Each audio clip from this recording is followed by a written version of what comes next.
Everyone नमस्कार। मु आज बनैबी चिंगुड़ी झोल। मु प्रथम चिंगुड़ी के भलसे सफा कर देकी तेल लुण हलदी देकी 10 मिनट तक छाड़ीदेनी मेल्ट हाँ। प्रथम मु कौन कली ना गोटे फेस कड़े पूरा फेस तेल को देकी ताकू गरम करदेली 5 मिनट। तापर सब चिंगुड़ी की से मु फ्राए करदेली। एकाथरक तेल दे देती मु चिंगुड़ी के अल्प अल्प करके भाजी कारण कड़ाटा मोर बहुत छोट हो जाता से अल्प अल्प भाजी आउ जब तेल पड़े से आलू को मुझे भाजी देवी।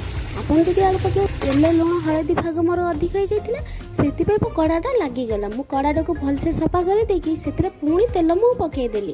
तापर मोर बंची जाइए तेल को भी मुझे पकईदेली। मु तो नष्ट करा चाहिए आइंस तेल तो कौन से कम लगे मुझे पुणी थे से कड़ारे पकईदेली। गरम हाँवाई छाड़ीदेली 5 मिनट। आउ पकईदेली जीरा आ काटिकी रखी कटा पिज कंचा लंका आ डालचीनी मसला आ गुजराती।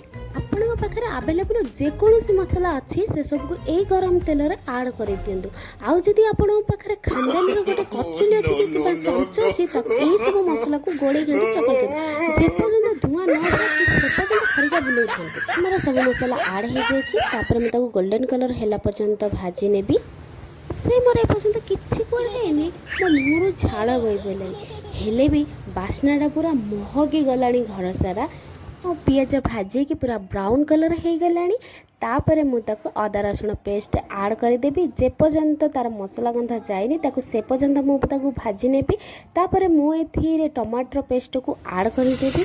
तापर मुझे भलसे मेल्ट होला पर्यंत कषी सब किचड़ मिचड़ हो तले लगिगला से पानी आड करके भलसे कषि नौची। तापर से लंका गुंड हल्दी गुंड आउ गरम मसला पकईकी भलसे मु कषि नेली। तापर जीरा गुंड और स्वाद अनुसार लुण देकी आड करदेली सब चिंगुड़ी को। तापर जेतिक आपण पानी दबा थी से पानी देदेवे। तापर घड़े देवे वॉल्यूम पूरा हाई करदेवे। सीधा जी चुपचाप बस मोबाइल देखिए जिते बड़े फ्री हे आसिक देखिए तरकारी पूरा रेडी हो जाए।